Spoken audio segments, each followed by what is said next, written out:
Bien le bonjour, hein. Bienvenue. Aujourd'hui on se retrouve comme promis pour une anecdote Sephora, oui je sais. Enfin. Mais je commence à être à court de mes anecdotes chez Sephora. Du coup, n'hésitez pas à me partager vos anecdotes si vous en avez vécu à cette adresse mail là. Comme ça, je pourrais en sélectionner, sélectionner les plus folles bien évidemment et on pourrait se les raconter en vidéo. Qu'est-ce que vous en pensez? Sur ce, j'ai 3 anecdotes croustillantes à vous raconter et il me reste quand même 3 anecdotes sur 3 célébrités à vous raconter également. Dans une autre vidéo bien évidemment. Mais avant ça les amis, je vais vous présenter le sponsor de la vidéo. J'ai déjà fait plusieurs collaborations avec ce sponsor, c'est Le Petit Lunetier. C'est une entreprise française créée en 2015 par 2 opticiens qui étaient 2 amis. Vous n'êtes pas sans savoir qu'on passe énormément de temps derrière nos écrans, télé, téléphone, ordinateur, toute la journée, ce qui provoque bien évidemment des maux de tête et des fatigues oculaires. Du coup, chez Le Petit Lunetier, ils se sont dit quoi? On va proposer des lunettes avec des verres anti-lumière bleue. Donc Le Petit Lunetier sont tout simplement des opticiens qui vendent en magasin ou alors en ligne. Tous leurs produits sont expédiés depuis leur bureau à Paris, donc c'est safe, il n'y a aucun problème là-dessus. Tous leurs produits sont certifiés sans nickel et sans plomb et sont aux normes CE. C'est très important, en fait, ça vous garantit que les verres protègent vraiment vos yeux. Ils sont également agréés par la mutuelle et la sécurité sociale, ça veut dire que vous pouvez vous faire rembourser vos soins. Et bien évidemment, dans chaque boutique, si vous avez des questions, il y a des conseillers qui peuvent y répondre. Si vous voulez essayer les montures, mais pour autant pas vous déplacer, il y a une solution, c'est l'essayage virtuel. Donc là, je vous mets sur l'écran comment ça se passe. Vous allez sur le site, vous sélectionnez une monture et vous cliquez sur essayage virtuel et là, vous pouvez essayer la monture en direct. Alors faut savoir que les montures sont envoyées automatiquement, donc avec des verres anti-lumière bleue, mais sans correction. Faut faire très attention parce que si vous avez des problèmes de vue, il est très important de sélectionner votre correction. Vous ajoutez la monture, vous sélectionnez votre correction, vous validez, vous payez et vous envoyez l'ordonnance par email. Donc bien évidemment, toutes les montures sont adaptables à votre vue, mais également les solaires. Les verres solaires sont de catégorie 3 et donc filtrent 100% des UV. Je vais vous montrer un petit peu les montures que j'ai sélectionnées moi-même. Donc je vais commencer par vous montrer la paire solaire que j'ai. Je suis dégoûtée parce que je l'ai aussi en rose, mais je l'ai oublié chez moi. Et comme je suis quelques jours en vacances, j'ai été deg de pas la prendre. Elle est tellement belle. D'ailleurs, dans une autre vidéo YouTube, je vous ai demandé c'est laquelle votre préférée. Vous avez été nombreux à me dire je préfère la bleue. Donc voilà ce que ça donne. Croyez-moi, quand je les mets, je me sens trop fraîche. Et en plus ça me protège contre les écrans, franchement. En plus elles sont grave solides, vraiment. Ça c'est de la lunette. D'ailleurs je vous ai pas dit mais vous les recevez dans un petit pochon, toujours avec une petite lingette. Ou alors dans cette boîte rose gold archi mignonne où il y a marqué Le Petit Lunetier. Passons maintenant aux lunettes de vue. Du coup vous avez celle-ci. Celles-ci je les adore, elles font trop... Qu'est-ce qu'il y a? Tu veux quoi? Je les aime beaucoup. Et vos préférées dans l'autre vidéo étaient... celles-ci. Celles-ci, elles font très scolaire, très... j'ai pas le temps, je suis trop intelligente pour te parler. Bien évidemment, j'ai un code promo à vous proposer, c'est CAM25. Vous avez moins 25% sur tout le site, sur toutes les montures. Profitez-en, c'est maintenant parce qu'après le code promo passe à 10%. La livraison est offerte à partir de 60 € d'achat et vous avez la possibilité de payer 3 fois sans frais à partir de 70 €. Comme d'habitude, je vous mets toutes les infos en barre d'infos avec les liens des lunettes. C'est tout pour moi, on peut passer aux anecdotes Sephora. Nous voilà le lendemain, j'ai entendu au montage qu'il y avait des problèmes de micro, c'était juste insupportable, je me suis dit que j'étais obligée de refilmer la vidéo pour mes petites pépites. Du coup je vous disais que j'étais grave dégoûtée parce que sur ces 3 anecdotes, il y en a seulement une où j'étais vraiment présente, les 2 autres j'étais pas là. Je ne travaillais malheureusement pas ce jour-là. Du coup c'est le lendemain seulement que mes collègues m'ont raconté ce qui s'est passé. Donc, première anecdote, je vous remets dans le contexte, on est au Sephora de Passy, au petit matin, il y a des gens qui sont venus modifier le meuble Chanel. Le problème, c'est qu'il y a un tiroir qui a été mal monté et qui ne se ferme pas complètement. Du coup, là, on est en magasin, les clients sont en magasin et mes managers s'approchent du meuble Chanel pour parler de ce fameux tiroir qui ne se ferme pas bien. Là, il y a un client, donc un monsieur, assez bizarre. Pourquoi? Parce qu'il a une brique de jus sous son bras, tu vois. Généralement, les gens, bon, c'est l'été, il fait chaud, on veut bien que les personnes s'hydratent, il n'y a pas de souci. Mais généralement, les gens ne se promènent pas avec leur brique complète de jus, tu vois. Ils se promènent avec leur petit Starbucks, leur petite boisson, etc. C'est bizarre, c'est quelque chose qu'on voit pas souvent, même qu'on n'a jamais vu au Sephora de Passy. Mais bon, ils font pas tellement attention à ce monsieur-là. Donc ce monsieur tourne un petit peu dans le magasin, mais est surtout situé au niveau du meuble Chanel. Mes managers s'approchent du meuble Chanel et là, en parlant du tiroir, disent non mais c'est pas possible, franchement c'est trop flagrant, c'est pas possible, on va appeler le vigile parce que là c'est pas possible. Et là... Le mec, je sais pas ce qu'il lui a pris, un coup de stress, il a eu trop chaud, il a pris sa brique de jus, il l'a balancée sur mes 2 managers, il s'est excusé et il est parti en courant du magasin. Là, mes managers, choqués, ils ne comprennent absolument pas ce qui vient de se passer. Ils ouvrent la brique de jus et là, ils voient une vingtaine de produits Chanel dans leur emballage. Le mec a tout simplement pensé que mes managers, en s'approchant du meuble Chanel, parlaient de lui. Comme quoi, c'était trop flagrant, sa brique de jus, qu'il fallait appeler le vigile parce que c'était pas possible. Il y a eu un énorme quiproquo. Le mec s'est senti visé, il a cru qu'il s'était fait cramer. Du coup, il a balancé sa brique de jus dans laquelle il avait soigneusement mis du papier alu sur tout l'intérieur pour ne pas que ça sonne quand il sort du magasin. Donc franchement, c'était un vol mais prémédité avec soin, franchement. Il y a de l'innovation quand même avec le temps. Et non, en fait, il s'est senti trop visé, il s'est senti cramé, du coup, il a stressé, le coup de stress, il a balancé les produits, il est parti en courant du magasin. Sauf que si seulement il savait que mes managers ne l'avaient absolument pas cramé. Il ne s'était absolument pas fait cramer, il parlait juste du tiroir. Comme quoi, c'était pas possible de le laisser comme ça, c'était trop flagrant qu'il y avait un problème de montage, etc. Et du coup, fallait appeler le vigile pour qu'il nous explique comment ce matin ils ont monté le meuble. C'est tout.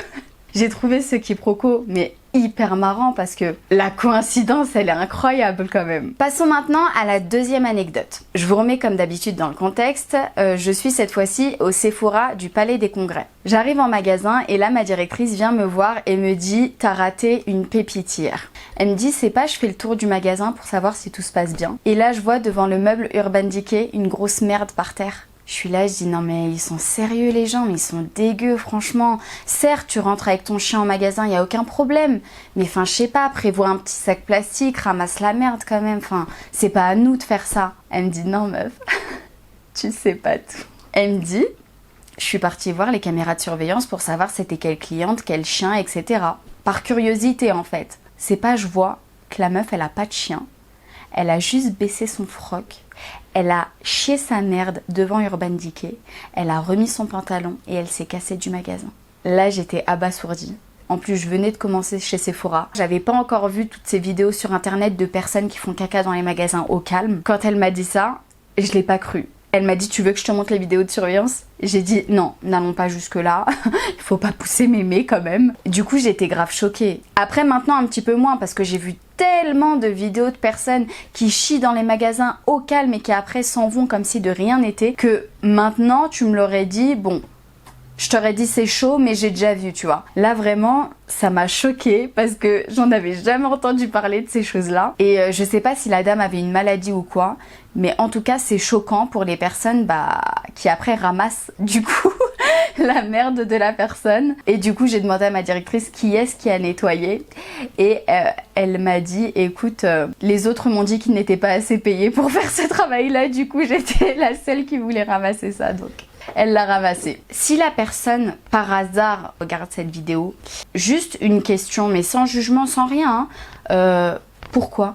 Non, parce que juste à côté du magasin de Sephora au Palais des Congrès, il y a des toilettes publiques. Alors peut-être que vous étiez pressé, je vous jure qu'elles étaient vraiment pas loin les toilettes. Dites-nous qu'est-ce qui vous passe par la tête, est-ce que c'est un jeu pour vous, est-ce que vous kiffez faire ça, ou est-ce que malheureusement, voilà, vous n'arrivez pas à vous retenir, ou est-ce que vous êtes malade, je ne sais pas. Pareil, bon celle-ci je vous la raconte cadeau parce qu'en fait ça fait partie du package de pipi caca. Je suis en caisse à Belle Épine, une personne assez âgée, enfin d'une soixantaine d'années, passe en caisse et là ça sent très très mauvais. Donc je me dis, comme ça m'est déjà arrivé à Passy, je me dis la personne elle a dû se faire dessus. Et là, oui, c'est vrai, j'encaisse la dame, tout se passe bien, mais en fait, quand elle part, elle avait un pantalon beige. Quand elle part, je vois qu'elle est mouillée derrière et ça tombe en fait jusqu'à dans le magasin. Et du coup, il y a une odeur vraiment très forte, mais c'est même pas une odeur de pipi, hein, c'est une odeur vraiment très forte. Donc elle part, elle s'en va et nous, on est obligé de nettoyer derrière elle. Bon, après cette dame, je pense que voilà, peut-être avec l'âge ou avec une maladie, je ne sais pas, encore une fois, je ne sais pas du tout. Elle n'a pas pu se retenir, donc elle a tout lâché sur elle. On a dû nettoyer, on a dû parfumer derrière elle. Et là, je me suis dit que je porte la poisse. On a déjà fait caca devant moi en caisse à Passy. Là maintenant à Belle Épine, on fait pipi devant moi. Et au Palais des Congrès, ma directrice m'annonce qu'il y a une personne qui a chié devant Urban Decay. Je me dis, au bout d'un moment, j'ai un problème, ça me suit. Enfin bref, mieux vaut en rire qu'en pleurer. Passons maintenant à la dernière anecdote. Cette dernière anecdote, franchement, elle est juste exceptionnelle. Cette fois-ci, je suis présente. Ça se passe au Sephora de Belle Épine. Je suis en caisse. Donc là, une personne arrive vers moi. Donc c'était une jeune qui arrive vers moi et qui me demande un remboursement. Elle a un parfum dans les mains et son ticket de caisse. Du coup, elle me demande un remboursement. J'appelle la manager parce que moi, conseillère, je ne peux pas lui faire. La manager arrive, je reste sur ma caisse parce que je vais la reprendre juste après pour encaisser les autres personnes. Donc ma manager va procéder au remboursement. Elle a le ticket de caisse, elle a le produit, c'est bon. Sauf que le produit ne correspond pas à ce qui est écrit sur le ticket de caisse. La jeune demoiselle a un 100 ml dans les mains et sur son ticket de caisse, c'est marqué 50 ml. Là, ma manager comprend ce qui vient de se passer, mais ne le dit pas tout de suite. Elle demande des comptes du coup à la jeune fille. La jeune fille commence à bégayer, elle ne comprend pas. Elle dit si c'est le même produit, je l'ai acheté, etc. Vous avez le ticket de caisse. Elle commence à s'énerver. Je ne sais pas pour vous, mais moi si je suis pas en tort, je vais pas m'énerver. Je suis hyper calme parce que je sais que je ne suis pas du tout en tort, donc il n'y a pas de quoi s'énerver. La fille commence à bégayer, elle commence à s'énerver contre ma manager. Ça y est, je suis une maghrébine, tout de suite je suis une voleuse pour vous. Là, ma manager ne comprend pas, elle comprend pas le rapport. Elle dit, moi, les faits, c'est que sur un ticket de caisse, j'ai pas du tout le même produit que vous avez dans les mains. Donc là, je suis désolée, que vous soyez maghrébine ou pas, je vais devoir aller regarder dans les vidéos de surveillance. Du coup, ma manager, dans les arrières, va regarder la vidéo de surveillance, la recule de 5-10 minutes et voit sur les vidéos de surveillance que la jeune fille, en entrant dans le magasin, elle prend le 100 ml et elle se dirige vers les caisses. Donc là, elle demande des comptes à la jeune fille. La jeune fille commence à bégayer, elle commence à s'énerver, puis commence à pleurer. Moi, je reste choquée parce que je me dis, attends, elle a eu le culot de dire « Ah, je suis maghrébine, du coup tu me traites de voleuse et tout », alors qu'elle-même c'est une voleuse, tu vois. Franchement, le culot, mais je l'ai trouvé, laisse tomber. Du coup, ma manager appelle le vigile. Et là, elle lui dit, soit tu payes, soit j'appelle la police. La meuf dit qu'elle a pas d'argent sur elle, donc elle va pas pouvoir payer. Et du coup, ma manager s'apprête à appeler la police. Là, la fille commence à pleurer, commence à nous amadouer. Oui, je suis jeune, j'ai pas d'argent, etc., etc. Toujours le même discours, en fait, finalement. Et là, ma manager dit, moi, je vous ai dit, soit vous payez le parfum, soit j'appelle la police. Vous m'avez dit que vous n'avez pas d'argent, du coup, je vais appeler la police. Et là, la fille dit, non, c'est bon, j'appelle ma mère pour qu'elle vienne payer le produit. Sa maman, après 15-20 minutes, arrive en magasin, ce qui m'a fait trop de peine, sa mère. La pauvre, ça se voyait, elle était au bout de sa vie. Elle arrive en magasin, elle hurle contre sa fille.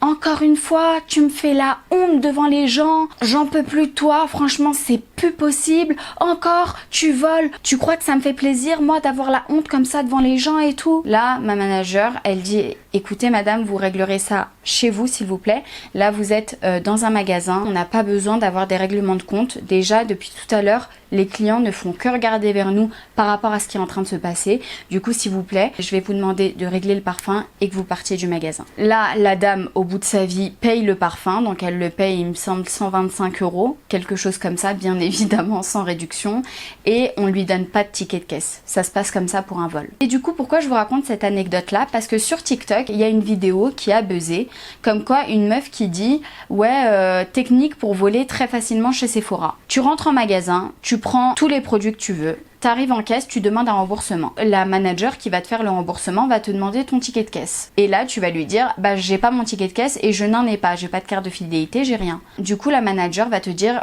bah je vais pas pouvoir vous rembourser. Et là, tu lui réponds, écoutez, j'ai pas le temps, du coup c'est pas grave, je prends mes produits, je me casse. Tu prends tes produits, tu pars. Sauf que c'est une technique très nulle. Je vais vous expliquer pourquoi. Déjà, quand vous partez du magasin avec les produits, ils sonnent.